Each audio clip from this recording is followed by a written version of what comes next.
Hello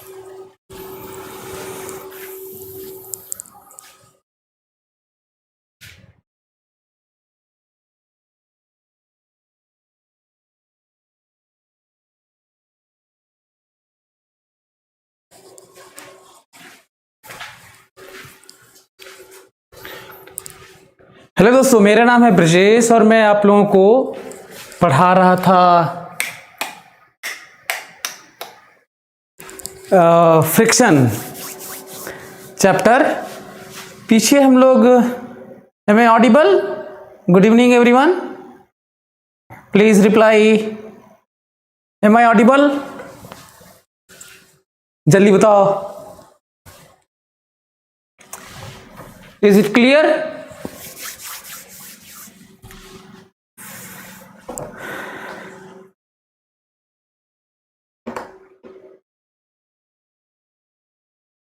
Hello, am I audible? Please reply. All clear. Okay, good. Okay. तो मैं आप लोगों को पढ़ा रहा था, फ्रिक्शन चैप्टर पढ़ा रहा था और कई गैप हो गया टेक्निकल प्रॉब्लम के कारण। लेकिन ये है कि जो मैं प्रॉमिस किया था कि अब हमारी क्लासेस ज़्यादा लगेंगी और वीक में 4 क्लास लगवा लिया मैं अब, है ना। तो अब बढ़िया तेज़ी से हम लोग पढ़ेंगे, ज़्यादा गैप नहीं होगा, डिसकंटिन्यूटी ज़्यादा नहीं आने वाली है ना। Anyway, so come to the point. पिछले क्लास में हम लोगों का कुछ गड़बड़ हो गया था, 10-15 मिनट शायद पढ़ाया होगा, तो उसमें कैमरा अचानक शट डाउन हो गया, फिर रिकवर फिर से नहीं हुआ सही। तो हर रोज ही करा देता हूँ, ठीक है, ऑलमोस्ट हर रोज ही हो जाएगा कि 1-2 दिन रेस्ट करोगे तब तक मेरे 4 क्लास में तो आ ही जाएगा, अल्टरनेट या लगातार ऐसे।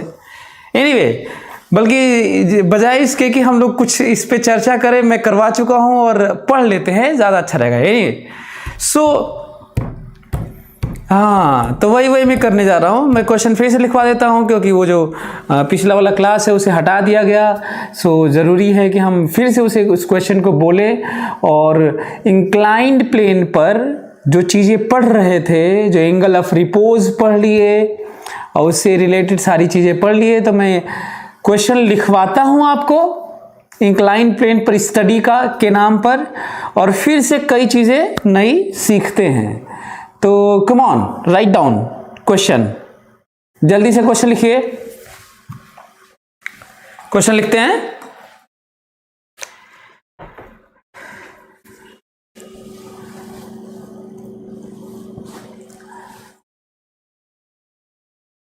A block is thrown, a block is projected, ज्यादा अच्छा रहेगा। A block is projected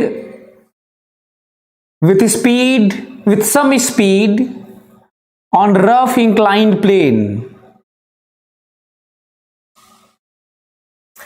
A block is projected with some speed on rough inclined plane along up to the plane.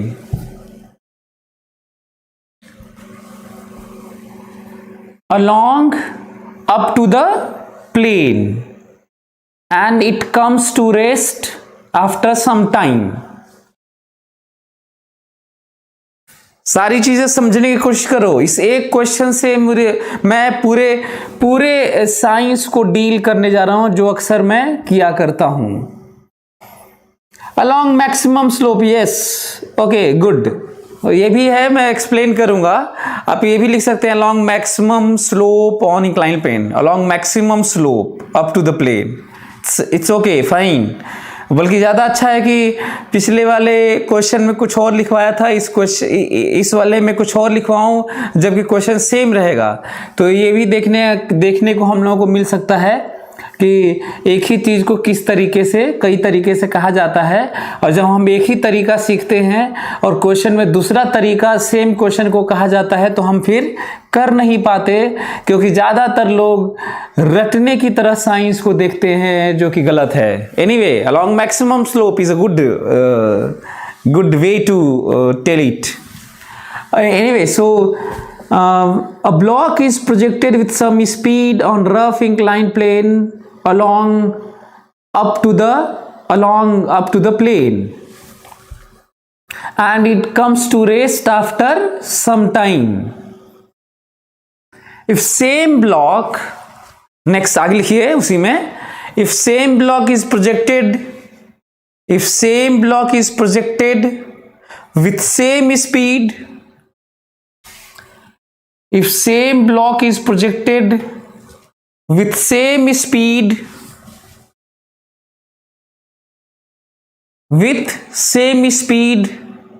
on same inclined plane but down to the plane, but down to the plane,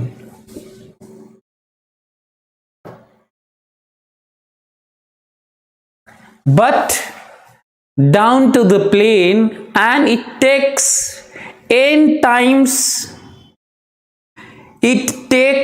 n times time of previous one. Interesting point. To come into rest, it takes n times time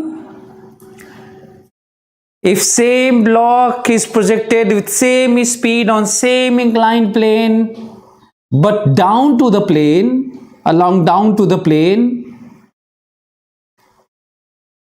and it takes n times time to stop of previous one.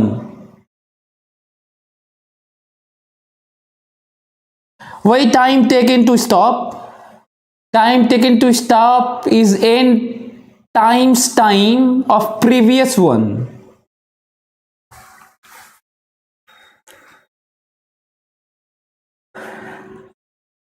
Then find angle of inclination of inclined plane. Then find angle of inclination of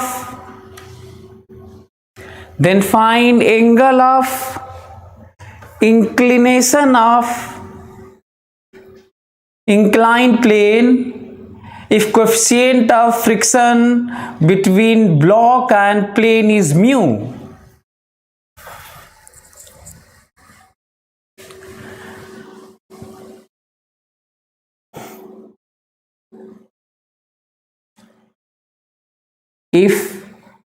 Then find angle of inclination of inclined plane if coefficient of friction between block and inclined plane is mu. थोड़ा लंबा question हो गया, अच्छी बात है, कोई फर्क नहीं पड़ता, लेकिन हम लोगों को अब सीखना है, इसके तरीके सीखना है जो मैं अक्सर बातें करता हूं, है ना। चलिए समझाने के लिए मैं आप लोगों को वो चीज़ दिखा देता हूं। ये देखिए जो हम लोगों को, अच्छा कोई बोल रहा है कि सर रिपीट कर दीजिए, तो फिर से एग्जैक्ट सेम वर्ड्स तो नहीं आएंगे क्योंकि मैं यहाँ पे लिखा हुआ नहीं पढ़ रहा हूँ। मैं तो हमेशा फ्री स्पीच देता हूँ, कभी भी फ्री लेक्चर, मतलब फ्री मतलब कोई टेली प्रॉम्प्टर मेरे सामने नहीं लगा होता है जैसे नेता लोग भाषण देते हैं, ठीक है, चाहे कोई उर्जी पुर्जी अर्ची पर्ची लेकर आते हैं, वैसे तो मैं पढ़ाता भी नहीं हूँ। तो चलिए फिर भी मैं बोल देता हूँ कि a block is projected on inclined plane with some speed along up to the inclined plane और along maximum slope, and it comes to rest after some time. If same block is projected with same speed on same inclined plane but down to the plane, and it comes to rest after n times time taken, then find angle of inclination of inclined plane if coefficient of friction between block and plane is mu. Anyway, तो अब थोड़ा सोचते हैं physics के बारे में। मैं अक्सर इस पे बात करता हूँ, तो मैं कहता हूँ कि हम लोगों को फिजिक्स में कहीं पे भी अब तो आप लोग ऑनलाइन है, नहीं तो फिजिकल क्लास मतलब मैं कोचिंग जाता हूँ, कोचिंग क्लास लेता हूँ, तो जो बच्चे डाउट पूछने आते हैं और इस 15 सालों की जर्नी में जो मैं समझ पाया बच्चों को, वो ये है, पहला स्टेप बच्चों का होता है वो क्वेश्चन गलत समझ जाते हैं। यदि सही समझते हैं तो उन्हें ये नहीं पता चलता है कि अब क्या लगाएं, कौन सा चैप्टर का है, कौन सा formula, conservation, energy, momentum, angular momentum, A बराबर एम ए, दिस दैट। यदि वो भी पता चल जाता है तो असम्पशन में गलती होती है, अज्यूम नहीं करते हैं। जो नहीं दिया था उससे भी अज्यूम करना होता है, जो पाना होता है उसे अज्यूम करते हैं। कई कंडीशन छोड़ देते हैं जो क्वेश्चन में दिया रहता है, कैलकुलेशन मिस्टेक हो जाता है। इतने सारे ब्लॉक्स हैं, इतने सारे हर्डल्स हैं, 5 हर्डल है जिससे आपकी गलतियां होती हैं। ठीक है, एनीवे हाँ, तो पहला क्वेश्चन ये है कि इसे समझने की कोशिश करते हैं जो मैं लिखवाया हूं। और बता दूं, यदि हम लोग इसको ध्यान से पढ़ेंगे तो जो अप्रोच है, जो तरीका है, जो ब्रेन को ट्रेनिंग है, जो ऑर्डर है, जो प्रैक्टिस है इसकी, वो अच्छी चीज होगी। तो देखते हैं, ये रहा सरफेस और कहा जा रहा है कि जब इसको ऊपर फेंका गया, देखो ध्यान से, जब इसको ऊपर फेंका गया तो जाके रेस्ट में आ गया। देखो, जब इसको कुछ वेलोसिटी से ऊपर फेंका गया तो जाके रेस्ट में आ गया, लेकिन जब इसको नीचे फेंका गया ना, जब इसको नीचे फेंका गया तो ये ज्यादा टाइम रेस्ट में आया, ज्यादा टाइम बाद। ऊपर फेंका गया तो जल्दी से रेस्ट में आया, जब ऊपर फेंका गया तो जल्दी से रेस्ट में आया। तो जितना टाइम लगा ऊपर रेस्ट होने में, उतना ही स्पीड से जब नीचे फेंका गया, उतना ही स्पीड से जब नीचे फेंका गया तो n गुना टाइम्स लगा, n टाइम्स लगा। तो बताना है कि इस इंक्लाइंड प्लेन का इंक्लिनेशन कितना है, इस इंक्लाइंड प्लेन का इंक्लिनेशन कितना है, ये बताना है। तो बहुत ज़रूरी है कि हम फिजिक्स को, यदि आपके पास एग्ज़ाम में तो ये सब होगा नहीं, सो ऑब्वियसली अभी भी नहीं हो सकता है, लेकिन क्योंकि अभी हमें सीखना है इसलिए आपके सामने प्रॉप लेके आता हूँ मैं ये सब चीज़ें बताने के लिए। पर इमेजिन नहीं करेंगे, क्वेश्चन को अच्छे से समझ नहीं पाएंगे, फिजिक्स कभी नहीं आएगी। और मैं देख रहा हूँ कि बहुत सारे बच्चे फार्मूला रटे रहते हैं, ऐसे पटकने पे ऐसे ऐसे हो रहा है तो उसका फार्मूला अलग है, ऐसे पटकने पे ऐसे ऐसे और उसका फार्मूला अलग है, इंक्लाइंड प्लेन पे पटकने पे बॉल ऐसे ऐसे हो रहा है, उसका फार्मूला अलग कर दे रहे हैं सब। सो फार्मूले से ऐसे तो फिजिक्स नहीं आएगी। हाँ, तो करते हैं। अब हमको लग रहा है कि क्वेश्चन तो समझ में आ गया होगा। ऊपर इंक्लाइंड प्लेन पे ऊपर फेंकेंगे तो कम टाइम में रुक जाएगा, और नीचे फेंकेंगे तो ज़्यादा टाइम में। हमें लग रहा है कि ये आपको क्लियर समझ में आ रहा होगा, और क्यों हो रहा है वो दिख भी जाएगा। एनीवे, तो वो देखते हैं। अब देखते हैं, बनाते हैं फोटो। ये रहा जो इंक्लाइंड प्लेन में ऐसे बनाया था, वही बनाने भी जा रहा हूँ, आप लोग देख भी सकते हैं। ये रहा इंक्लाइंड प्लेन। हमें थीटा निकालना है, माइंड इट, बहुत इंपॉर्टेंट है। हमें थीटा निकालना है, तो थीटा मानोगे तभी तो निकालोगे। पहला पॉइंट है, इंपॉर्टेंट पॉइंट है भाई। थीटा अज्यूम नहीं करेंगे, थीटा नहीं मानेंगे तो कैसे निकलेगा? तो थीटा मान लिए। नेक्स्ट ये बात हो रही है कि एक ब्लॉक है, उसको कुछ स्पीड से फेंका गया, कहा गया ये लो भाई, सरका दिया गया, ये लो भी नॉट, और ये आके रुक गया यहां पे, ये ब्लॉक आके रुक गया। वेलोसिटी जीरो, टाइम लगा टी। गुड। अब क्वेश्चन ये है कि कैसे करें, टाइम तो ठीक है। अच्छा, टाइम टी मैं अपने से माना हूं, थीटा मैं अपने से माना हूं, वी नॉट भी अपने से माना हूं, नहीं दिया है, सम स्पीड लिखा है, उस सम स्पीड को वी नॉट माना हूं। थीटा निकालना है, मैं अपने से माना हूं। टाइम टेकन टू स्टॉप, तो क्या आप लोगों को सीख नहीं मिल रही है कि कहीं भी हमें अपने से मानना चाहिए चीजें जो जरूरत है, तभी तो कुछ लिखोगे। ये एक इंपॉर्टेंट पॉइंट है। एनीवे, अब देखते हैं क्या हो रहा है। हो ये रहा है कि जरा देखो, रिटार्डेशन की बात हो रही है, फ्रिक्शन लग रहा है, रिटार्डेशन की बात हो रही है, तो क्यों ना हम लोग इसका फ्री बॉडी डायग्राम बनाएं। आपको स्टेप्स याद भी होने चाहिए। चलिए स्टेप्स देखिए, ये रहा mg, किसी को दिक्कत नहीं होना चाहिए। ये रहा n, और क्योंकि ऊपर सरक रहा है तो ये अच्छा स्मूथ होता तो यही कंप्लीट फ्री बॉडी डायग्राम है। क्योंकि रफ है तो इधर सरक रहा है तो फ्रिक्शन इधर लगेगा। This is frictional force. हमें लगता है किसी को दिक्कत नहीं होना चाहिए। बोलो, किसी को प्रॉब्लम है क्या इसमें? अभी तक में कई बच्चों को क्या दिक्कत होती है, एरो नहीं बनाते हैं। ये एरो नहीं बनाते हैं, एरो बनाना बहुत जरूरी है, तभी तो पता चलेगा कि फोर्स लग किधर रहा है। केवल लाइन खींच देते हैं बच्चे, गलत है ये।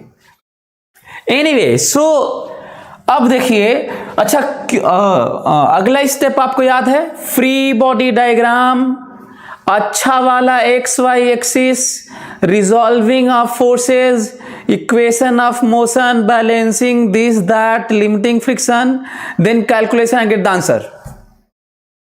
5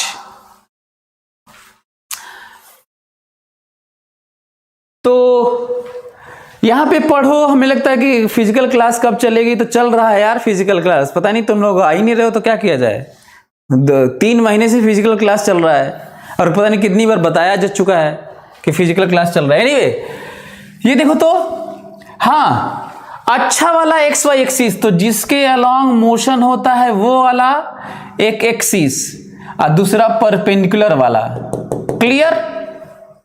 वो वाला जिसके अलोंग चलता है तो अच्छा वाला यही है। इसका मतलब साफ है, इसको ऐसे तोड़ा जा सकता है, इधर की तरफ mg साइन थीटा और इधर की तरफ mg cos थीटा, क्योंकि हमें mg तोड़ना था, हमें f नहीं तोड़ना था, क्योंकि x एक्सिस के लॉन्ग है। कहिए तो मैं मान भी लेता हूं, इसे x का देता हूं, इसे y। एक एक चीज क्लियर करो। फ्री बॉडी डायग्राम बनाया, बढ़िया वाला एक्स वाई एक्सिस माना, नॉर्मल को तोड़ने की जरूरत नहीं थी क्योंकि प्योर y में था, फ्रिक्शन को तोड़ने की जरूरत नहीं थी क्योंकि प्योर x में था, लेकिन mg न x में था न y में था, तोड़ना पड़ा। mg cos theta, mg sin theta.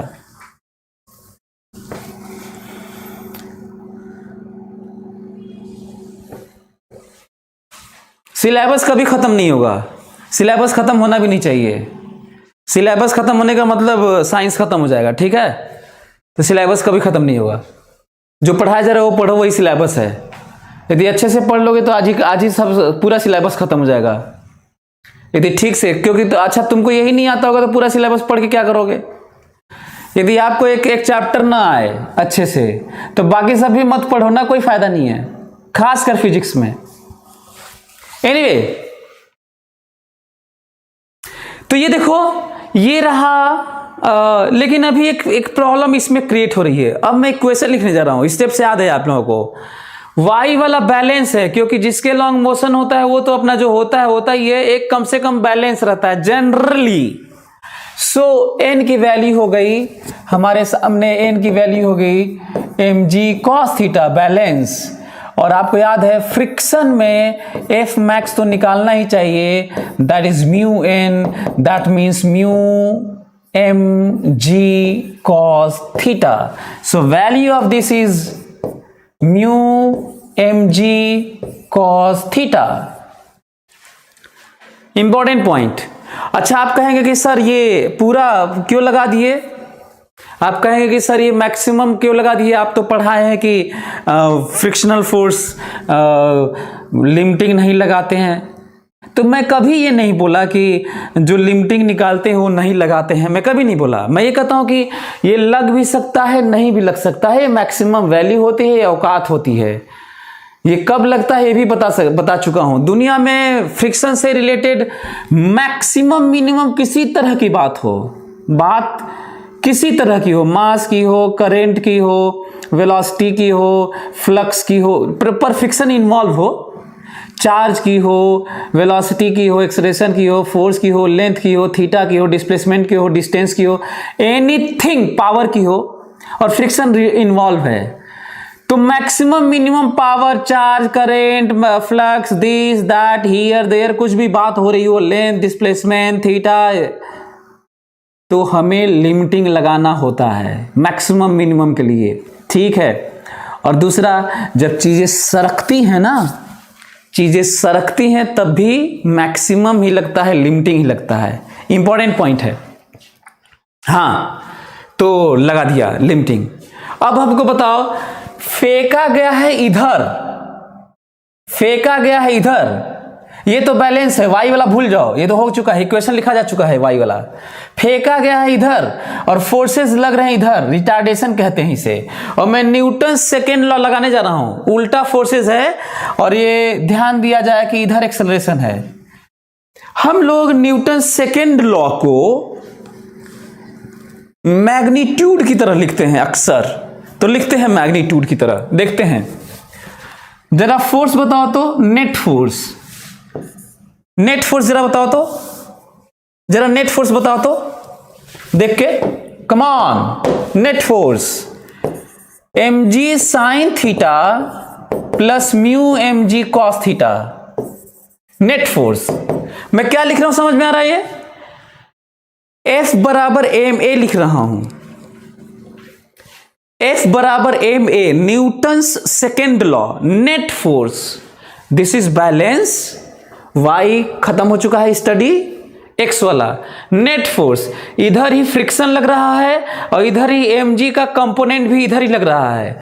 Net force बराबर mass into acceleration, this mm cancel, independent of mass, and retardation की वैल्यू आ गई, रिटार्डेशन की वैल्यू आ गई g sine theta plus mu जी cos theta, g sine theta plus mu जी cos theta. Clear? समझ में आ रहा है? ये बात समझ में आ रही है? और हां, क्योंकि एक्सेलरेशन उल्टा है, जिधर नेट फोर्स उधर एक्सेलरेशन, और वेलोसिटी ऊपर दी गई है। फिर एक्सपेरिमेंट करके दिखा दूं, ये देख लो, ये देखो, ये क्यों रुका, समझ में आ रहा है ये?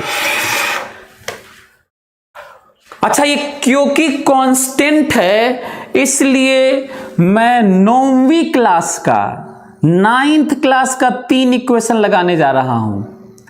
तीनों v बराबर, अच्छा एक्सेलरेशन कांस्टेंट होता है तभी तीनों लगता है, v बराबर u plus A T, s बराबर U T plus half A T square, v square बराबर u स्क्वायर प्लस 2as।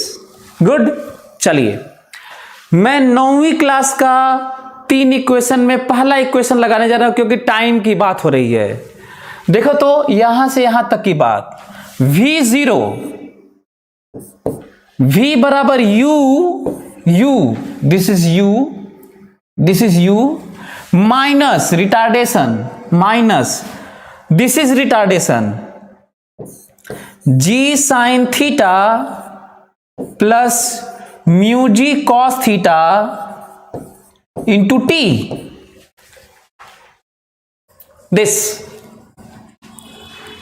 दिख रहा है? ये इंटरेस्टिंग पॉइंट है, focus on it, focus.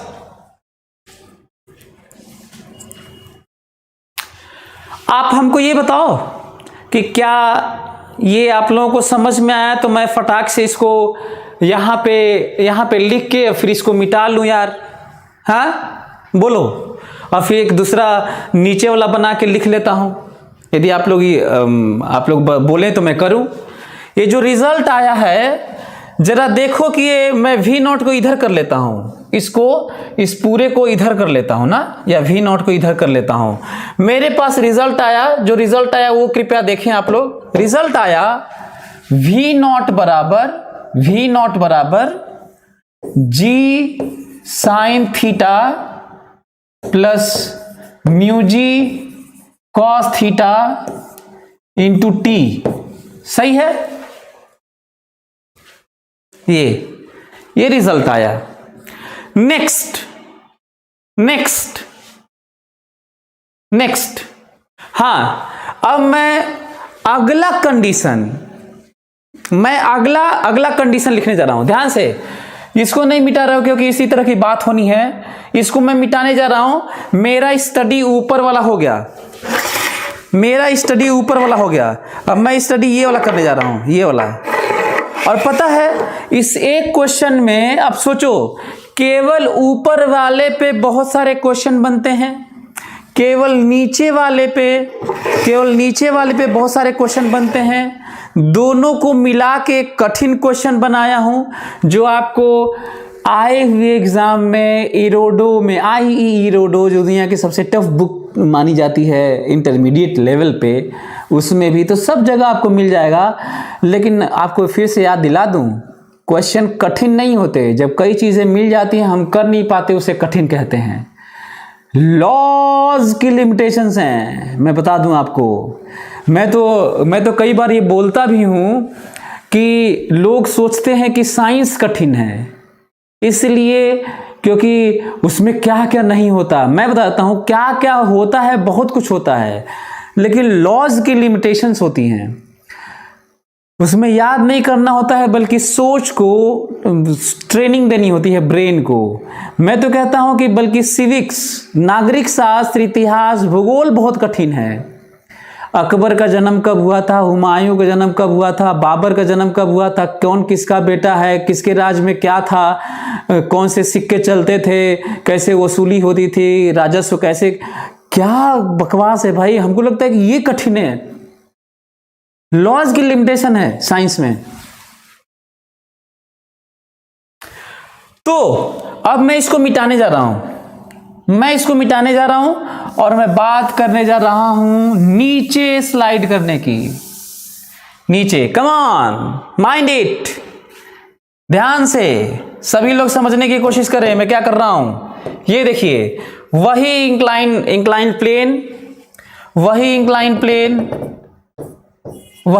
Plane और ब्लॉक वही, मास वही, ब्लॉक वही, वेलोसिटी, और आके यहां पे ब्लॉक रेस्ट में आया, वेलोसिटी 0। अप्रोच, ब्रेन को ट्रेनिंग देना है। अच्छा, कई लोग बता भी दिए कि कब जन्म हुआ था। गुड, ओके, आपका इंटरेस्ट होगा।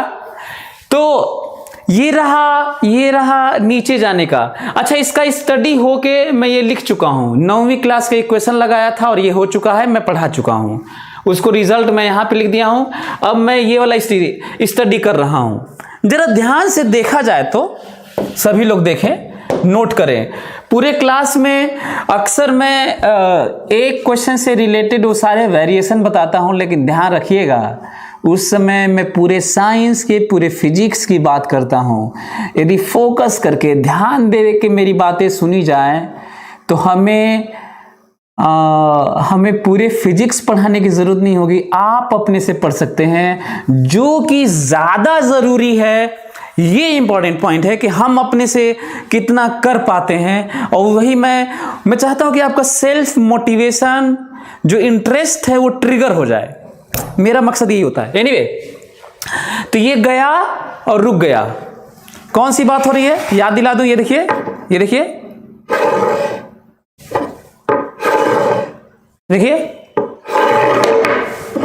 एनीवे, सो ये बात हो रही है।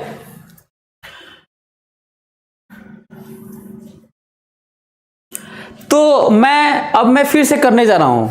क्लियर? और क्यों रुक रही है? ऑब्वियसली मैं ऐसे सोचूंगा कि कोई चीज नीचे सरकाएंगे रुकेगी, क्योंकि रिटार्डेशन होगा। रिटार्डेशन मतलब फोर्स से रिलेटेड होगा, बिना फोर्स के रिटार्डेशन एक्सेलरेशन नहीं होता है। फोर्स को डील करने का एक ही तरीका है, फ्री बॉडी डायग्राम, और उसके 5 step. Free body diagram, X Y axis, resolving of forces, writing down the equation of motion, calculation and get the answer. Anyway, so करता हूं मैं। सभी लोग देखें, come on.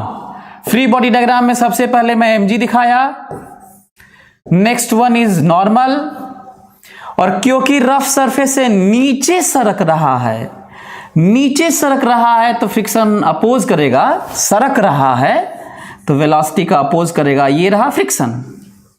This is complete free body diagram. अगला point है, अगला step है अच्छा वाला X Y axis. Next one is अच्छा वाला एक्स वाई एक्सिस। और अच्छा वाला एक्स वाई एक्सिस कैसे पता करते हैं?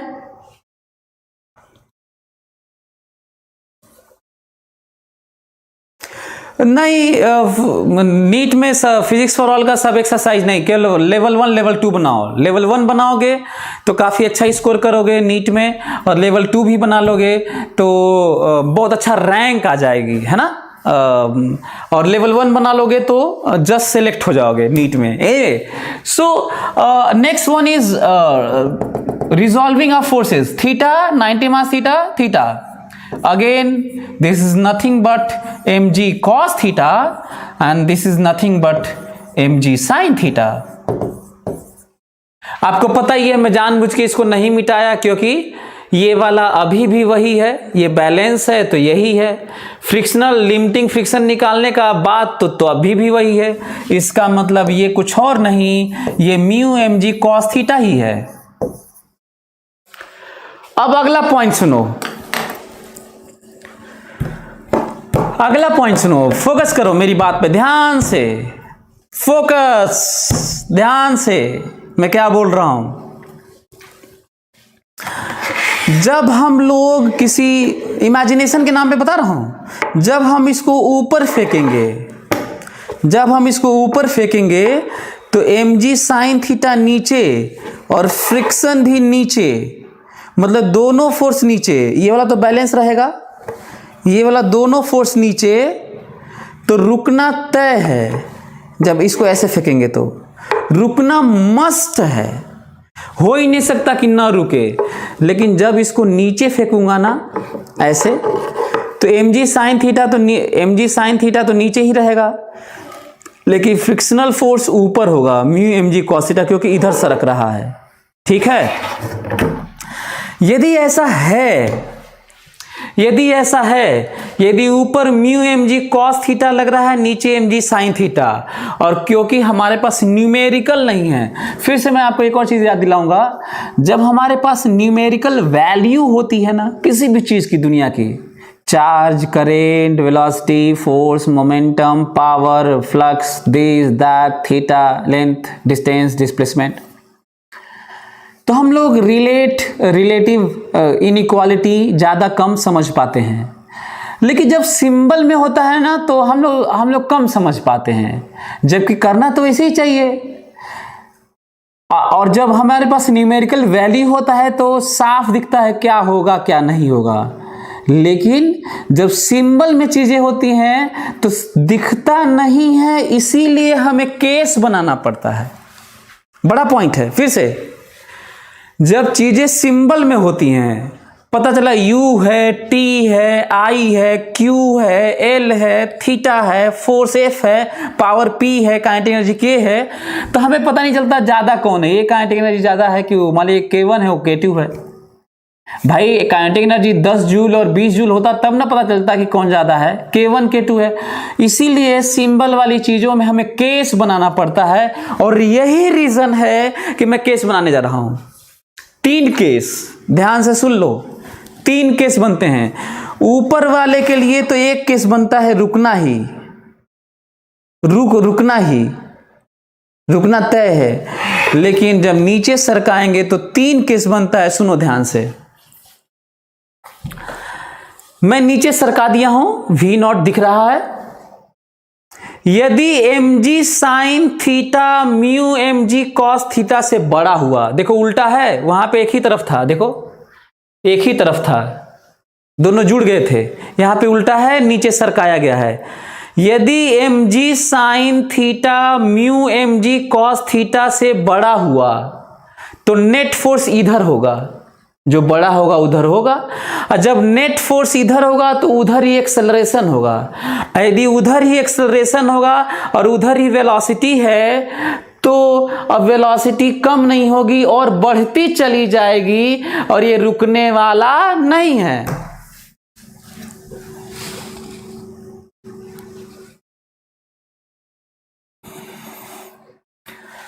हाँ 11th पढ़ना चाहिए, बिना 11th के 12th का डीप कॉन्सेप्ट नहीं बन पाएगा। 11th तो सबको पढ़ना चाहिए, जिसे स्पाइनल कॉर्ड बैकबोन बोलते हैं, जिसे बोलते हैं कि जिसके बिना डायनामिक्स आप समझ नहीं सकते, वो तो मैकेनिक्स है जो 11th में है, तो वो तो समझना पड़ेगा।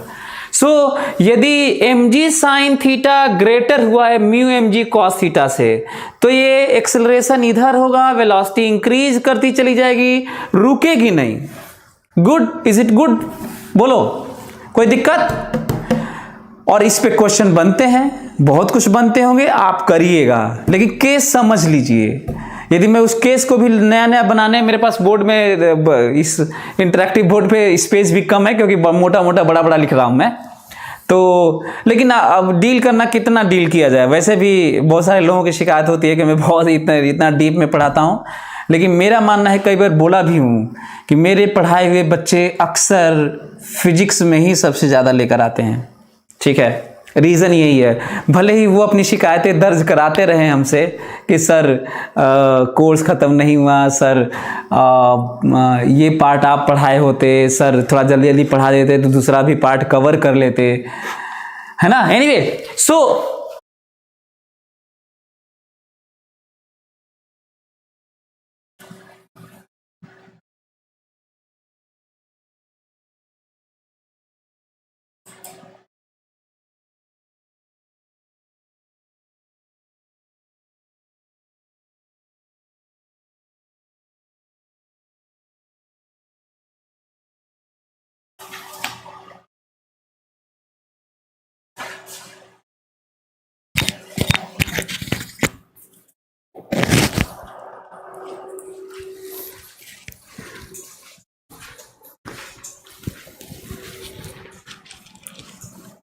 am I audible now?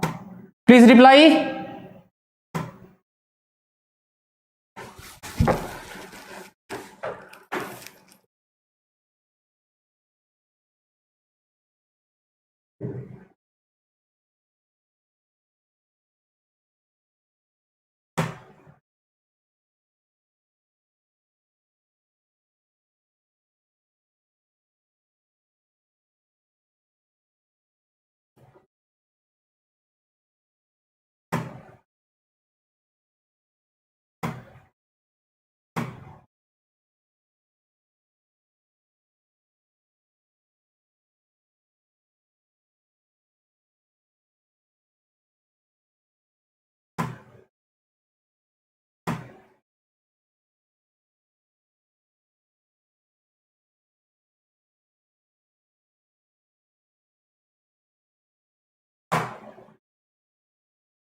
Hello, am I audible?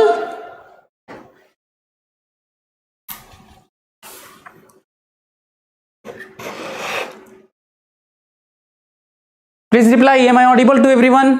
Please reply. Reply me fast. Am I audible? Yes sir. Okay. Good. Okay. फिर से लाइट चली गई थी, पावर कट है ना, तो अब है ऐसी व्यवस्था है, क्या किया जाए। एनीवे, सो मैं फिर से लिख दिया हूँ, हालांकि ये पूरा ख़त्म हो गया था लेकिन बातचीत हो रही थी, वो जितना हो सकता है लिख दिया हूँ। समझने की ज़रूरत है। मैं बात कर रहा था 3 केस, याद करो, मैं बात कर रहा था कि 3 केस पॉसिबल है। यदि mg sine theta mu mg cos theta से बड़ा होगा तो एक्सेलरेशन इधर होगा जो वेलोसिटी की तरफ होगा, और वेलोसिटी बढ़ती चली जाएगी और रुकेगा नहीं ब्लॉक।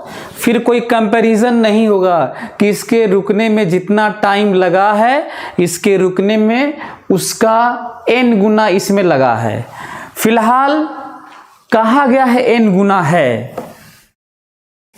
सर ऑफलाइन बुला लीजिए, एक लोगों का मैसेज आया है तो बुला के लीजिए यार। बच्चे आके तो जो ऑनलाइन पढ़ रहे थे वही ऑफलाइन में आगे पढ़ रहे हैं, तो क्यों नहीं पढ़ रहे हो? बुला लीजिए, क्या होता है।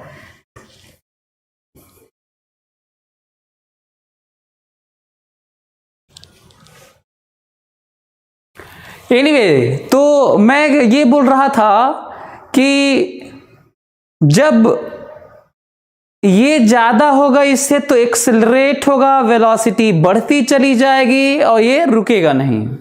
नेक्स्ट पॉइंट, यदि ये दोनों बराबर हुआ, mg sine theta mu mg cos theta दोनों बराबर हुआ, तो वाई एक्सिस की बात तो हो चुकी है, बैलेंस है। अब पता चला एक्स एक्सिस भी बैलेंस है, जितना mg साइन थीटा इधर उतना म्यू mg कॉस थीटा इधर। Net force zero, net force जहां भी जीरो होगा, चाहे जिस भी डायरेक्शन में जीरो होगा, वहां एक्सेलरेशन जीरो होगा। और एक्सेलरेशन जीरो होने का यह मतलब नहीं होता कि वेलोसिटी जीरो होगी। एक्सेलरेशन जीरो होने का मतलब होता है वेलोसिटी कांस्टेंट, मतलब जो वेलोसिटी रहती है वही रहेगी। जीरो है तो जीरो ही रहेगी, 10 है तो 10 ही रहेगी, और जिधर है उधर ही रहेगी 10। तो ये एक इंपॉर्टेंट पॉइंट है। इसका मतलब यदि मैं v नॉट दे दिया और ये दोनों फोर्स बराबर हुए, mg साइन थीटा mg का कंपोनेंट ऑफ फ्रिक्शनल फोर्स, तो ये v नॉट से कांस्टेंट वेलोसिटी से चलता चला जाएगा, न बढ़ते हुए जाएगा वेलोसिटी, न घटते हुए रुकने का नाम लेगा। ये हमेशा के लिए v नॉट से चलता चला जाएगा। इसका मतलब ये दोनों बराबर हो तब, और चाहे ये ज्यादा हो तब, ये रुकने वाला नहीं है, ये चलता चला जाएगा दोनों केस में। लेकिन दोनों केस अलग अलग है। जब ये ज्यादा होगा तो एक्सेलरेट होता हुआ चलता चला जाएगा, और जब दोनों बराबर होगा तो v नॉट से हमेशा रहते हुए चलता चला जाएगा। तीसरा केस जिसके लिए क्वेश्चन बना है, थर्ड केस जिसके लिए ये क्वेश्चन बना है, यदि म्यू mg कॉस थीटा ज्यादा हुआ mg साइन थीटा से, वेलोसिटी तो इधर ही दी गई है, ब्लॉक को इधर ही सरकाया गया है। एक्सपेरिमेंट करके मैं आपको दिखा चुका हूं। ये देखिए ब्लॉक को सरकाने वाली बात, ये देखिए। सो इधर ही वेलोसिटी दी गई है, लेकिन यदि म्यू mg कॉस थीटा ज्यादा हुआ mg साइन थीटा से, तो नेट फोर्स इधर होगा। नेट फोर्स इधर होगा तो एक्सेलरेशन इधर होगा। बोलो, यदि एक्सेलरेशन इधर होगा, वेलोसिटी का उल्टा होगा, इसे रिटार्डेशन कहते हैं। इसे क्या कहते हैं? रिटार्डेशन कहते हैं। और यदि ये रिटार्डेशन हुआ तो ब्लॉक का रुकना तय है। तो आप देखें कि जब ऊपर फेंका गया था तो केवल एक ही केस था कि रुकना तय है, लेकिन जब नीचे फेंका गया था तो 3 तरह का केस बना। हालांकि इसको 2 तरह का भी कर सकते हैं कि नहीं रुकना और रुकना, लेकिन नहीं रुकने में 2 केस बना था, कांस्टेंट वेलोसिटी और एक्सेलरेटेड मोशन। एनीवे, अब इसके लिए कहा जा रहा है कि जितना टाइम इसमें t लगा था उसका n गुना टाइम लगा है, n गुना, nt टाइम लगा है रुकने में, nt टाइम लगा है रुकने में। अब हमें बताना है कि एंगल ऑफ इंक्लिनेशन कितना है। तो करता हूं मैं 9th क्लास का, 9वीं क्लास का इक्वेशन फिर से लगाने जा रहा हूं। मैं 9वीं क्लास का इक्वेशन फिर से लगाने जा रहा हूं, और वो है पहले तो अच्छा हाँ, पहले तो रिटार्डेशन वाला इसको ज़्यादा मानते हुए लिख तो लें। तो चलिए लिख लेते हैं। देखिए ये देखिए, इसको ज़्यादा मानते हुए एक्सेलरेशन इधर ही माना हो। देखिए एक्सेलरेशन, देखिए इधर ही, इधर देखिए एक्सेलरेशन इधर, तो नेट फोर्स इधर, ये वाला मत लिखिए, ये तो बैलेंस है, इधर वाला लिखिए। देखिए mu M G cos theta minus M G sine theta, important point है, ध्यान से। Mu M G cos theta, क्योंकि इधर ही ज्यादा माने हैं, minus M G sine theta, net force Newton second law बराबर M A, M M cancel, important point है, इंडिपेंडेंट ऑफ मास।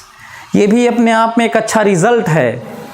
और ए की वैल्यू आ गई रिटार्डेशन की, ए की वैल्यू आ गई रिटार्डेशन की म्यू जी cos theta minus G sine theta.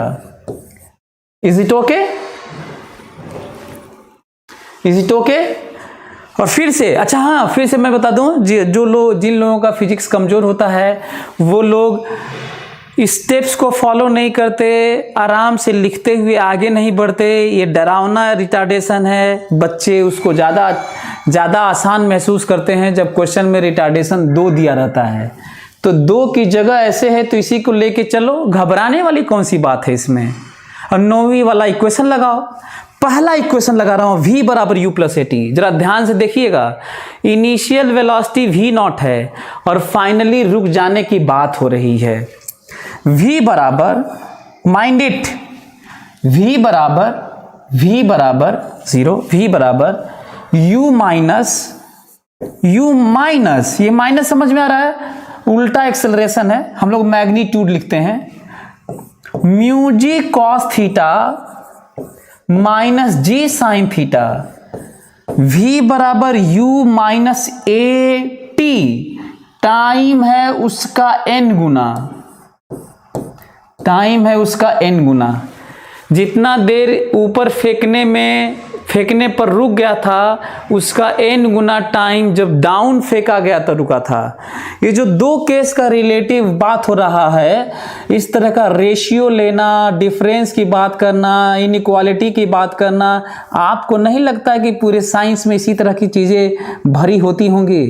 Air resistance नहीं है तो ये हुआ, एयर रेजिस्टेंस है तो ये हुआ, तो बताइए एयर रेजिस्टेंस ने कितना काम किया, तो बताइए रिटार्डेशन का रेशियो क्या है, तो बताइए दिस दैट क्या, पूरा भरा हुआ है साइंस में। हम उसको स्टेप वाइज करते नहीं हैं, इसलिए गड़बड़ होता है। अब जरा बताइए तो, हमारे पास ये रिजल्ट था, मैं लिख चुका था, ये देखिए रिजल्ट क्या आ रहा है। मैं v नॉट को इधर कर रहा हूं, माइनस माइनस गायब हो जाएगा, ये रहा v नॉट बराबर mu ji cos theta minus G sine theta into N T. Is it good?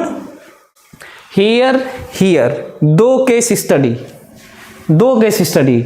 आपको पता है, या तो सब्स्टिट्यूट कर लो, या तो v नॉट की जगह इसको ले जाके लिख लो यहां पर, सेम स्पीड, अच्छा हाँ, same speed, same incline plane, तो म्यू सेम, थीटा सेम, ये जरूरी है, और n गुना टाइम, तो ये बहुत जरूरी है। सेम स्पीड कहा था, दिया नहीं था, मैं माना हूं। थीटा निकालना था, दिया नहीं था, निकालना ही था, तो थीटा माना हूं। तो जब आप मानेंगे तभी चीजें आएंगी, ऑब्वियस सी बात है ये। और तो ज़्यादा अच्छा है कि अब आपके ऊपर है कैसे सब्स्टिट्यूट करते हैं, क्या करते हैं वो आप समझिए, लेकिन मैं अब इसको रिजल्ट निकालने जा रहा हूं, आप लोग इसको ट्राई करिए, देखिए क्या होता है। मैं तो यही कहूँगा कि लेफ्ट में लेफ्ट डिवाइड कर दिया जाए और राइट में राइट डिवाइड कर दिया जाए। बोलिए, लेफ्ट में लेफ्ट डिवाइड कर दिया जाए और राइट में राइट डिवाइड कर दिया जाए, तो v नॉट कैंसिल हो जाएगा जो अपने से माने थे, और 1 हो जाएगा। g भी कॉमन होके कैंसिल हो जाएगा राइट में, टी भी कैंसिल हो जाएगा, जो सम टाइम कहा गया था उसका n गुना। तो आप देख रहे हैं कि किस तरीके से क्वेश्चंस पूछे जा सकते हैं। अब मैं इसको सही में कैलकुलेट करके दिखाना चाहता हूं आपको। और देखिए सभी लोग, ये देखिए, मैं इसको हटाता हूं और आपको बताता हूं कि इसको कैसे सॉल्व किया जा सकता है। आप लोग सभी लोग देख लें, मैं दिस बाई दिस किया तो 1 आया। ओके, हमें लग रहा है कि इसमें कोई दिक्कत नहीं होगी इसमें। और ये बल्कि पूरा ही लिख दूं क्या आप लोगों के लिए? चलिए, मैं चाहता हूं कि पूरा ही लिख दूं ताकि आप ज्यादा समझ पाएं। V not by V not, left by left ratio बराबर G कॉमन हुआ, G mu cos theta minus sine theta. अच्छा, कौन सा ऊपर वाला ये है ना? चलिए, वैसे कोई फर्क नहीं पड़ता, इसी को ले लेते हैं। इंटू एन टी, ठीक है। ये वाला V और ये वाला ऊपर और ये वाला ये और नीचे, G ये वाला साइन थीटा प्लस म्यू जी कॉस थीटा इंटू टी। आप लोग जरा देखिए तो, आपको नहीं लगता? इसी को मैं बोला था कि देखिए ये और ये कैंसिल हो गया, G और G कैंसिल हो गया, ये दोनों कैंसिल हो गया।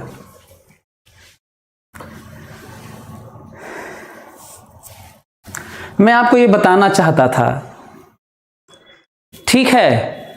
और यदि आगे फर्दर सॉल्व किया जाए, यदि मैं इसको हटा दूं, अच्छा एक और चीज फिर से याद दिला दूं जो मैं बोला था, केवल एक केस पर, ऊपर फेंकने पर चाहे नीचे फेंकने पे 1,000 क्वेश्चन बनते हैं, लेकिन जो तरीका है ना स्टडी करने का वो नहीं बदलता।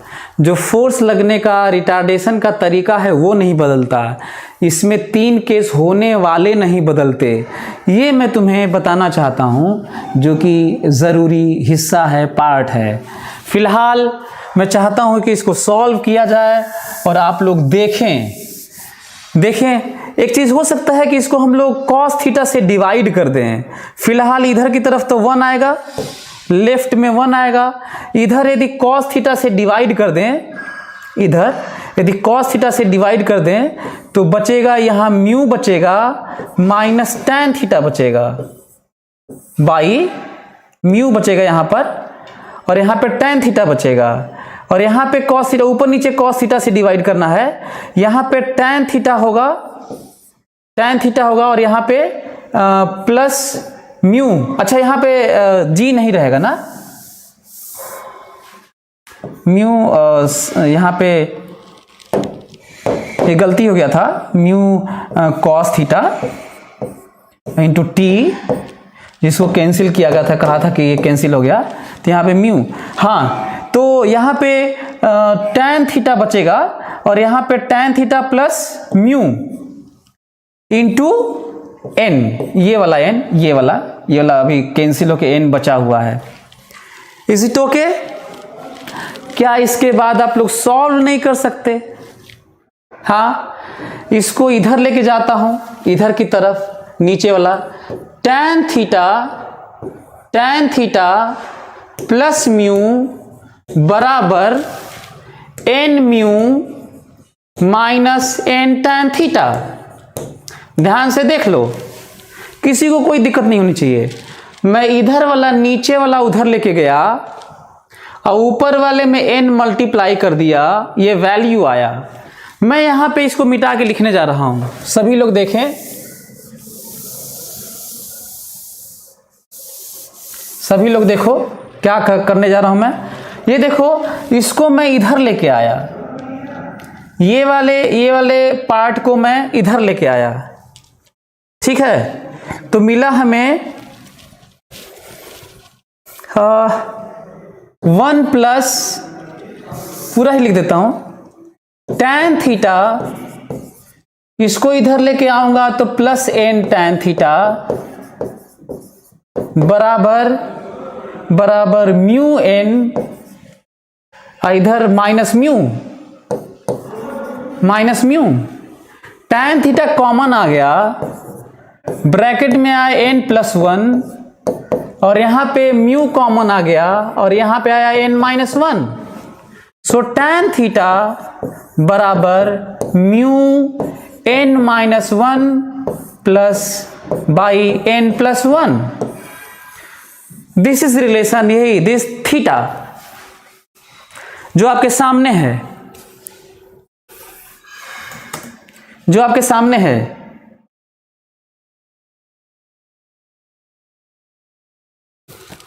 Is it okay? यदि मैं इसको फर्दर यदि थीटा लिखूं तो इसको मैं क्या कह देता? मैं यही कहता कि थीटा बराबर tan inverse mu n-1 by n+1। This is value, this is value. Is it good? Is it right? समझ में आ रहा है ये? अब सुनो, अब आपको मैं बताता हूं कि चीजें क्या क्या संभावनाएं हैं, वो समझने की कोशिश करो। संभावनाएं ये हैं कि ये जो रिलेशन आया है ना, मैं देख पा रहा हूं थीटा है, म्यू है, एन है। इसमें से यदि मैं न्यूमेरिकल वैल्यू दूं तो 1, 2 और 3, तो कोई भी 2 दे के मैं आपसे पूछ सकता हूं और न्यूमेरिकल वैल्यू आएगा, ऑप्शन में न्यूमेरिकल होगा और आपको लगेगा कि वो क्वेश्चन कुछ और है, जबकि सच्चाई ये है कि सब कुछ यही है ना। एक तो ये पॉइंट है जो आपको सीखना था। जैसे एग्जाम्पल लूंगा तो ज़्यादा समझ में आएगा। मैं चाहता हूं कि सभी लोग इसको करके दिखाएं, सभी लोग, मैं वैल्यू देता हूं, आप लोग करके बताएं ना, ताकि हम लोग समझ पाए कि किसी चीज़ का क्या मतलब होता है। चलिए सभी लोग हमको बताएं कि यदि म्यू की वैल्यू √3 हो, म्यू की वैल्यू √3 हो और n की वैल्यू 2 हो, बल्कि मतलब जितने देर में ये ऊपर फेंकने पर रुका है, ध्यान से, जितने देर में ये ऊपर फेंकने पर रुका है उसके 2 गुना दूर में ऐसे रुका है, ऐसे फेंकने पर 2 गुना दूर में रुका है, ऐसे फेंकने पर, ठीक है, 2 गुना ऐसे लिखा रहेगा कि जब वो इंक्लाइन प्लेन पर ऊपर फेंके तो जितने टाइम में स्टॉप हुआ उसका 2 गुना टाइम लगा जब उतने ही स्पीड पे उसी ब्लॉक को उसी इंक्लाइन प्लेन पर डाउन टू द प्लेन फेंका गया। तो बताइए थीटा कितना है? जल्दी से सभी लोग करिए, जल्दी से सभी लोग करिए और हमको बताइए। ऑप्शन क्या दिया रहेगा? ऑप्शन दिया रहेगा 15 डिग्री, 30 डिग्री, 60 डिग्री और 45 डिग्री ऑप्शन दिया रहेगा। सोचो क्वेश्चंस कैसे होते हैं, है ना। सभी लोग कैलकुलेट कर लिए? क्या किए होंगे आप लोग? अच्छा हाँ, इस फार्मूले को रटना है? नहीं। कितना फार्मूला रट लोगे? बस जो किए थे ना, इसको टी लिखते ना, तो जो इस वाले के लिए करते तो इसको 2t लिखते। v0 तो मानते ही मानते, म्यू तो म्यू की जगह, अच्छा म्यू की जगह रखते √3, मतलब लिखते चलते, जो रहता लिखते चलते। अपने से t मानते, दिया तो था नहीं, तो इसको 2t मानते, लिखते चलते। मैं ये बताने की कोशिश कर रहा हूं कि रटना नहीं है, और लिखते चलते तो जानते हो फाइनली अपने आप रिजल्ट 30 डिग्री आ जाता। तो इसीलिए बार बार बोलता हूं। अब क्या करते हैं बच्चे, इसको रट लेते हैं, कहते हैं इंक्लाइन प्लेन पे time taken n times mu, और ये रिलेशन होता है। कितना रिलेशन याद कर लोगे यार, ये प्रॉब्लम है। जैसे एग्जाम्पल लेते हैं, इसी में मान लो 30 डिग्री आ गया सबका, यहां पे √3 रखना है, यहां पे 2 रखना है, यहां पे 2 रखना है। अपना सॉल्व कर लीजिएगा और 30 डिग्री आ जाएगा। अब अगला प्रॉब्लम क्या आता है, एग्जाम्पल लेते हैं, उल्टा मान लो, वो कह रहे हैं कि ऐसा है, थीटा मैं दे रहा हूं, बढ़िया पॉइंट है। वो कह रहे हैं कि थीटा मैं दे रहा हूं, म्यू तुम बता दो, और यही केस है। तो क्या कुछ भी नया लिखोगे? वो कर रहा है n गुना टाइम लगा रुकने में और ताम अंजाम। जानते हो जब वो कहेंगे कि थीटा मैं दे रहा हूं जो पाया गया है अभी और म्यू तुम बता दो, तो जानते हो एक एक रिजल्ट, एक एक कैलकुलेशन, एक एक एक्सप्रेशन, एक एक फिगर, एक एक रिजॉल्व करना, एक एक अजम्पशन, एवरीथिंग इज सेम। बस बदलता क्या है पता है? नोन और अननोन बदलते हैं। अब कहा जाएगा थीटा वैसे ही म्यू वैसे ही, बस पहले ये था कि थीटा अननोन था म्यू नोन था और सब कुछ वही वैसे ही, अब म्यू अननोन है और थीटा नोन है। बस ये समझना ज़्यादा ज़रूरी है साइंस के नाम पर, जिसको लेके बच्चे एक तरह का क्वेश्चन कर लेते हैं पर दूसरा उनसे नहीं आता। तो ये रहा, इसको यदि मैं कहूँ कि सब कुछ यही है तो इसका मतलब रिजल्ट भी तब यही है। तो सही में हमको बता ही दो कि व्हाट इज म्यू। मैं म्यू बताऊं, एक काम करो, इसको tan इनवर्स मत लो क्योंकि थीटा नहीं निकालना है, थीटा इज गिवन। म्यू को इधर ही रहने दो और ये पूरे आइटम को लेके इधर चले जाओ और आंसर है ये देखो, म्यू की वैल्यू बता रहा हूं। म्यू आंसर है n+1 by n-1 tan theta. अब बताओ इसमें क्या नया हो गया? क्या कुछ नया कर लोगे? ये मैं तुम्हें बताना चाहता हूं। देखो यही है, बस म्यू निकालना था तो पूरा इसको इधर लेके चलाया, ये ऊपर गया और ये नीचे आ गया और म्यू हमें मिल गया। अब इसमें भी कोई दे देगा, कह देगा कि ऐसा है थीटा 45 डिग्री है, कोई कहता है कि थीटा 45 डिग्री है, और ये जो गुना उना है जो ये दिया गया है वही मैं बता देता हूं क्या है, जो ये गुना कहा जा रहा है। तो कह दें कि ये जितना टाइम इसको लगा उसका इधर की तरफ 2 गुना लगा, तो यहां पे 2 रखोगे, है ना, 2 ऐसे। रिजल्ट कितना आएगा? आंसर 3 है, म्यू 3 आएगा, 3। ये मैं तुम्हें बताना चाहता हूं। तो जरूरत ये जरूरी नहीं है। मैं इसीलिए बार बार बोलता हूं कि मेरे क्लास में जब मैं क्वेश्चन कर रहा हूं तो मेरा मकसद नहीं होता 1000 क्वेश्चन फटाफट करवा दूं और आप किताबों में देख लें कि किताबों में वो क्वेश्चन सब सॉल्व कर दिया।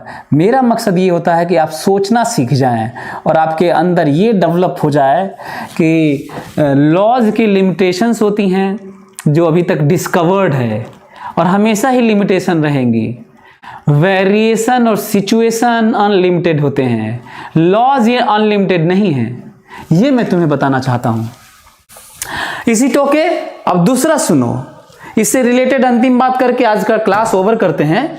अंतिम बात सुनो, तुम्हें क्या लगता है? ये कह देते कि ऐसा है कि थीटा और म्यू मैं दे देता हूं, तुम बता दो कितना गुना देर लगेगा, तो n नहीं निकाल लोगे यहां से। करे कि मैं म्यू भी दे रहा हूं, मैं थीटा भी दे रहा हूं, तुम कितना गुना लगेगा वो बता दो।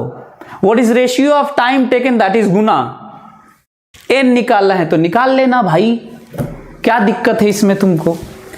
तीसरी बात ध्यान से, जो अंतिम बात जिसको बात कर रहा था, अंतिम बात में ही दूसरी तीसरी चौथी बातें, वो कह रहे हैं कि इस बार मैं टाइम नहीं दे रहा हूं तुम्हें, मैं तुम्हें टाइम नहीं दे रहा हूं।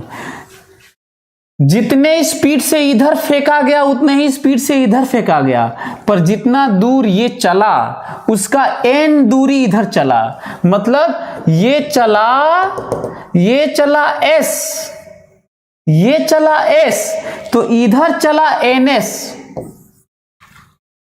ये चला s तो ये चला ns, रुकने तक। बताओ थीटा क्या है, बताओ म्यू क्या है। तो क्या नया कर लोगे?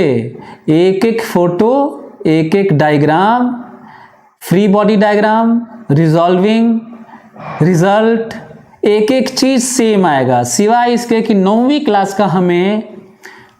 क्लास का तीसरा इक्वेशन लगाना होगा। तीसरा कौन सा तीसरा? v² बराबर u² plus 2as। Final v is 0, u तो v0 है और एक्सेलरेशन वही जो निकाले हुए हैं, रिटार्डेशन मतलब। नया नहीं होगा, नया नहीं होगा, मैं तुम्हें ये बताना चाहता हूँ। तो आपको नहीं लगता है कि इंक्लाइन प्लेन पर प्रोजेक्ट करना मोशन की चीज़ों को, अच्छा हाँ, आपको क्या लगता है इतने बता देने से और इसकी चीज़ों को याद करने से कुछ भी आ जाएगा तो कर लोगे? नहीं, कुछ भी आ जाएगा तो तब करोगे जब मेरे इस लेक्चर के बेसिक्स फंडामेंटल को समझोगे। और जो मैं बार बार बोल रहा हूं कि इसके रिजल्ट को याद नहीं करना है बल्कि हमें समझना है। यदि आराम से फोटो बनाया जाए, ऐसे सोचा जाए कि यदि ऐसे तो mg sin theta mu mg cos theta, यदि ऐसे तो mg sin theta mu mg cos theta, इधर ही। ये मैं तुम्हें बताना चाहता हूं। Is it okay? समझ में आ रहा है? बफरिंग होने लगा क्या यार? बफरिंग हो रहा है क्या? अच्छा हाँ, एक मैक्सिमम स्लोप का क्या मतलब है? हाँ देखो तो, वो बताना भूल गया। गुड, अच्छा याद दिलाया। ये देखो तो मैक्सिमम स्लोप का मतलब, मैक्सिमम स्लोप का मतलब सभी लोग समझे, इसे मैक्सिमम स्लोप कहते हैं। और इसी में इधर थोड़ा करोगे टेढ़ा तो कम स्लोप होगा, इसी में ऐसे करोगे तो और कम स्लोप होगा, इसी में ऐसे करोगे तो जीरो स्लोप होगा। मैक्सिमम स्लोप ये है, ध्यान से सभी लोग समझो। जब एग्जैक्टली ऊपर की तरफ ऐसे फेंका जाएगा तो इसे मैक्सिमम स्लोप कहते हैं। और टेढ़ा भी तो फेंक सकते हो ऐसे ऐसे, तो ये स्लोप कम होगा, है ना? तो सोचो यदि हम लोग इसको न समझे तो क्वेश्चन लिख दे कि a body is projected on incline plane along maximum slope, तो कई लोगों तो इसीलिए क्वेश्चन नहीं आएगा क्योंकि समझ ही में नहीं आ रहा है। तो इसीलिए कहता हूं बार बार। और इमेजिन करो ज्यादातर किताबों में तो मैक्सिमम स्लोप वाला वर्ड यूज भी नहीं किया है, तो क्या हमें समझना नहीं चाहिए? ये जरूरी है। तो कितना रट लोगे आप हमको बताओ आज। तो आप देखेंगे कितनी तरह की पॉसिबिलिटीज है इसमें, है ना? अच्छा, जो नीचे वाला है, जो नीचे वाला पार्ट है, ये जो नीचे वाला, उसमें एक दो तरह के क्वेश्चन और क्या आते हैं वो भी बता दूं, ध्यान से सुनना। क्या क्या बात करते हैं? कहते हैं कि ऐसा है कि एक ब्लॉक को, ध्यान सुनो, एक ब्लॉक को नीचे फेंके इंक्लाइन प्लेन पर, वो कांस्टेंट वेलोसिटी से होता चला गया। ध्यान से, एक ब्लॉक को नीचे फेंके वो कांस्टेंट वेलोसिटी से चलता चला गया, कांस्टेंट वेलोसिटी से चलता चला गया, नीचे फेंके, प्रोजेक्ट किए। बताना है कि इसका इंक्लिनेशन कितना था, म्यू दिया हुआ है या थीटा दिया हुआ है तो म्यू बताना है, म्यू दिया है तो थीटा बताना है। पर ये दिया हुआ है कांस्टेंट वेलोसिटी से चलता चला गया। मैं आपको बताता हूं ध्यान से। अब ये चीजें समझ में आ गया। डिस्टेंस वाला कर लोगे, तीसरा इक्वेशन लगा लेना, v स्क्वायर बराबर u स्क्वायर प्लस 2as। मैं लास्ट बात कर रहा हूं, अंतिम बात। ध्यान से सभी लोग देखें, फोकस करो, ये बात करने जा रहा हूं मैं। ये जो पॉइंट है कि नीचे चलता चला गया कांस्टेंट वेलोसिटी से, सिंपल। अच्छा हाँ, ये तो कांस्टेंट वेलोसिटी हो ही नहीं सकता, ऊपर फेंको कभी संभव नहीं है, रिटार्डेशन होना तय है। लेकिन नीचे वाले में देखो फाइट है दो के बीच में, mg sin theta mu mg cos theta. तो यदि नीचे फेंके और कह दिया गया है क्वेश्चन में कि कांस्टेंट वेलोसिटी है, कांस्टेंट वेलोसिटी का मतलब है मैं कहीं पे भी कांस्टेंट वेलोसिटी में सोचूंगा एक्सेलरेशन 0 है तभी संभव है। फिर अगला सोचूंगा एक्सेलरेशन 0 तभी है जब नेट फोर्स 0 है, और नेट फोर्स 0 तभी है जब फोर्सेस बैलेंस्ड हैं। यदि हैं तो, नहीं है तो ठीक है, यदि होंगे तो बैलेंस्ड होंगे। तो चलिए, वाई वाला बैलेंस तो था ही, ये बैलेंस करना पड़ेगा। इसका मतलब साफ है, जितना इधर उतना इधर। इसका मतलब mg sin थीटा बराबर mu mg cos theta. mg cancel, cos theta इधर आया, tan थीटा बराबर म्यू। रिजल्ट आ गया। क्रिटिकल वैल्यू याद करो, मैं पढ़ा चुका हूं। यदि थीटा कोई पूछेगा इस केस के लिए, कांस्टेंट वेलोसिटी के लिए, तो आंसर है tan इनवर्स म्यू। और यदि कोई पूछेगा कि नहीं थीटा हम दे रहे हैं म्यू आप बताइए, तो आंसर है tan थीटा म्यू बराबर। ये जरूरी है समझना। दूसरा एक और चीज बताऊं, इमेजिन करो एक और क्वेश्चन। सोचो, ऐसा नहीं है कि मैं एक ही क्वेश्चन करवाता हूं, मैं तो इतना सारा क्वेश्चन करवाता हूं वो पता नहीं चलता हुआ, क्योंकि लिखवा के नहीं करवाता हूं। एनीवे, हाँ, अब हमें ये बात है, वो क्वेश्चन ये कह रहे हैं, क्या कह रहे हैं वो समझने की जरूरत है। वो कह रहे हैं कि एक ब्लॉक को V0 से स्लाइड किया गया डाउन टू द प्लेन। ध्यान से क्वेश्चन समझो, इसका ये लास्ट पॉइंट है। एक ब्लॉक को V0 से स्लाइड किया गया down to the plane on rough incline plane, और वो कांस्टेंट वेलोसिटी से चलता चला गया, कांस्टेंट वेलोसिटी से। तो बता, V0 से स्लाइड किया गया, तो बताइए जब V0 से ऊपर फेंका जाएगा तो बताइए कितना दूर जाके रुकेगा। क्लियर? ध्यान से फिर से सुनो, ध्यान से फिर से। मैं ये कह रहा हूं कि जब नीचे फेंका गया, नीचे V0 से, तो वो कांस्टेंट वेलोसिटी से चलता चला गया। तो जब V0 से ऊपर फेंका जाएगा तो कितना दूर डिस्टेंस कवर करेगा। बात क्या हो रही है वो समझने की कोशिश करो। थीटा इंक्लिनेशन दिया है, दिक्कत ये है म्यू दिया ही नहीं है। आपको नहीं लगता कि म्यू मालूम है? देख लीजिए, ये मैं तुम्हें बताना चाह रहा हूं, ये मैं तुम्हें समझाना चाह रहा हूं कि किस तरीके से इनडायरेक्टली दिया जाता है। तो जरा देखो, तो आपको नहीं लगता कि यही वाली बात है जो डिस्टेंस है? इसका मतलब ये हुआ कि हम लोग म्यू नहीं दिया है, पर frictional force mu M G cos theta होता है, फ्रिक्शनल फोर्स। ध्यान से, तो जानते हो ये जो डेटा दिया था नीचे वाला, पूछा है कि जो ऊपर स्लाइड किए तो कितना दूर चला, पूछा तो ये है, लेकिन आपके दिमाग में आ जाए कि नीचे वाला क्यों दिया है। जब भी एक्स्ट्रा चीजें दी गई होती हैं, पूछने के अलावा कुछ और दिया गया होता है, इसका एक ही मतलब होता है कि जो पूछा गया है उसमें कुछ चीज नहीं दिया गया है, वो वाली चीज वहां से आएगी जो एक्स्ट्रा दिया गया है, इंफॉर्मेशन। क्या ये बात बड़ी बात नहीं है? क्या ये बात जरूरी बात नहीं है साइंस के लिए? क्या यही दिक्कत नहीं पैदा करता है आप लोगों को पता करने के लिए कि सर हमारा कमजोर हो रहा है, नहीं कर पा रहे हैं, घर पे नहीं हो पाता है? रीजन यही है, आप चीजें आपके पास एनालिसिस नहीं है, उसी को मैं डेवलप करने की कोशिश करता हूं। एनीवे, तो ये इंफॉर्मेशन जो नीचे कांस्टेंट वेलोसिटी से चलता चला गया, अलग क्वेश्चन बात हो रही है। तो आपको नहीं लगता कि फ्रिक्शनल फोर्स की वैल्यू mg sin थीटा ही है, क्योंकि कांस्टेंट वेलोसिटी? तो आपको नहीं लगता है कि यही वाली वैल्यू यहां भी है, mg sin थीटा? देख लो, तो नीचे mg का कंपोनेंट mg sin थीटा और म्यू mg cos थीटा का वैल्यू mg sin थीटा, नीचे की तरफ 2 mg sin थीटा। एक फ्रिक्शनल फोर्स का वैल्यू mg sin थीटा यहां से, जो नीचे कांस्टेंट वेलोसिटी से चलता चला गया, इंफॉर्मेशन क्वेश्चन में। तो बताओ रिटार्डेशन यहां पे कितना, जरा देख के बताओ तो। चलो इसको मिटा देता हूं, अंतिम बात करता हूं और देख लो। नीचे retardation mu mg cos theta की जगह mg sin थीटा, किसकी जगह लिखा हूं?